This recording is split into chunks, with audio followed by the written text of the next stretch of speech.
Class 10th BBI subjective question. उत्तल दर्पण तथा अवतल दर्पण में अंतर। अवतल दर्पण, इसमें परिवर्तन करने वाला चमकीला तल अंदर धंसा होता है। उत्तल दर्पण, इसमें परिवर्तन करने वाला चमकीला तल बाहर की ओर उभरा होता है। इसमें वास्तविक आभासी दोनों प्रकार के प्रतिबिंब बनते हैं।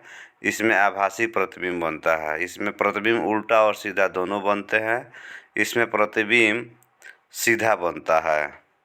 इसमें प्रतिबिंब बड़ा, छोटा तथा वस्तु के बराबर के तीनों प्रकार का बनता है। इसमें प्रतिबिंब छोटा बनता है। उत्तल लेंस अवतल लेंस में अंतर। उत्तल लेंस बीच में से मोटा तथा किनारे से पतला होता है। बीच में पतला तथा किनारों से मोटा होता है तो अवतल लेंस कहलाता है। उत्तल लेंस अक्षर बड़े आकार के दिखाई देते हैं, अक्षर छोटे आकार के दिखाई देते हैं। उत्तल लेंस प्रकाश की किरणों को एक बिंदु पर केंद्रित करती है। प्रकाश किरण पुंज को बिखेर देती है। वस्तु का प्रतिबिंब वास्तविक, आभासी तथा उल्टा बनता है। वस्तु का प्रतिबिंब आभासी तथा सीधा बनता है। लेंस की बाईं तरफ हिलाएं तो प्रतिबिंब दाईं तरफ गति करता है। लेंस को बाईं तरफ हिलाएं तो प्रतिबिंब भी बाईं तरफ हटेगा। इसकी फोकस दूरी धनात्मक होती है, इसकी फोकस दूरी ऋणात्मक होती है।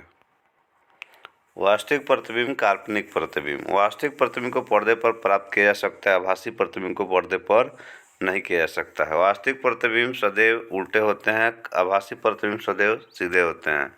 वास्तविक प्रतिबिंब दर्पण के आगे बनते हैं, आभासी प्रतिबिंब दर्पण के पीछे बनते हैं। प्रकाश का परावर्तन किसे कहते हैं, इसके नियम को लिखें। प्रकाश के किरणों की किसी वस्तु से टकराकर लौटने की घटना को प्रकाश का परावर्तन कहते हैं। प्रकाश के परिवर्तन के दो नियम हैं। आपतित किरण, परावर्तित किरण एवं आपतन बिंदु पर डाला गया अभिलंब तीनों एक ही तल में होते हैं।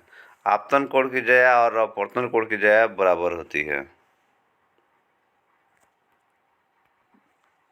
वास्तविक तथा आभासी प्रतिबिंब में अंतर। वास्तविक प्रतिबिंब को पर्दे पर उतारा जा सकता है, आभासी प्रतिबिंब को पर्दे पर नहीं किया जा सकता है, उतारा जा सकता है।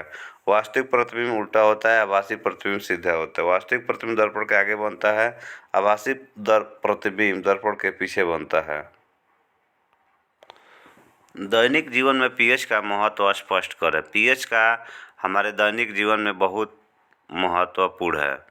मानव और जंतु जगत में पेड़ पौधों के लिए पेड़, पाचन तंत्र के लिए, दंत क्षय के लिए।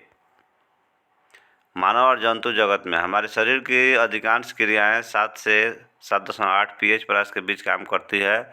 हम इसी संकीर्ण वायरस में जीवित रह सकते हैं।